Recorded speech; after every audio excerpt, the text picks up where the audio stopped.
All right, Ben Jones, you said it's a little cool out there right now, but 4 years ago today it was anything but cool. What, 90 degrees or so? Yeah, I didn't look at the almanac. You always pay attention to the almanac numbers better than I do. You'll pick out, did you see the record there? And 90. I didn't even catch it. Woo. That comes in later on next week, but that is not what we're going to see this weekend. Okay, so we were watching the models earlier in the week, and it was like, Memorial Day weekend not looking so good, but things have kind of shaped up a little bit better for us. Here's a look over the DUB tonight.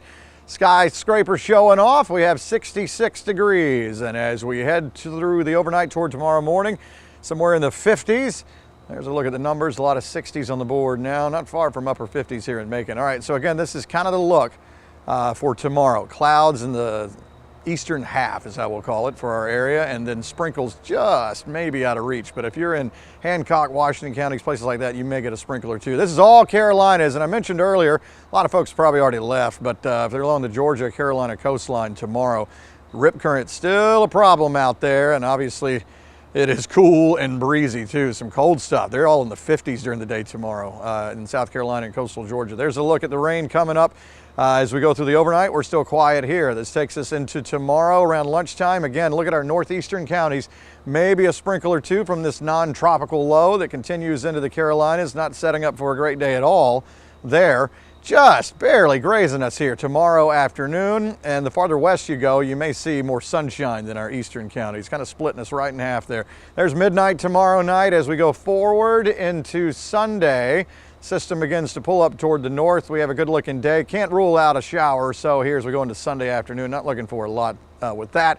And then on Memorial Day itself, maybe a pop-up shower or so with the heat of the day, and maybe something in the morning. And the long-range models kind of agree with that. So we're gonna call it 20%. All right, so in the morning, 50s, and then tomorrow afternoon, and you can see the divide. So again, if you're in those eastern counties, you may not get out of the 60s all day tomorrow with the breeze. As you can see, the 50s as you go farther toward the east. We get into Sunday morning, I'm gonna say around 50, but some upper 40s I think will be in the mix. And then this stuff's pulling away at this point, so we're gonna be looking at upper 70s to around 80 Sunday as things start to improve.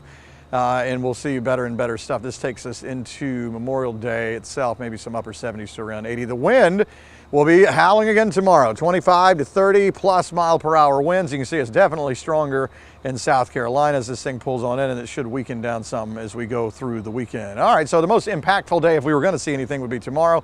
Cooler in the eastern half, breezy, clouds in the eastern half, and then maybe a sprinkle. Then we'll start to get the better stuff in. June comes in next week, upper 80s to around 90. Back inside, getting ready for sports, eh?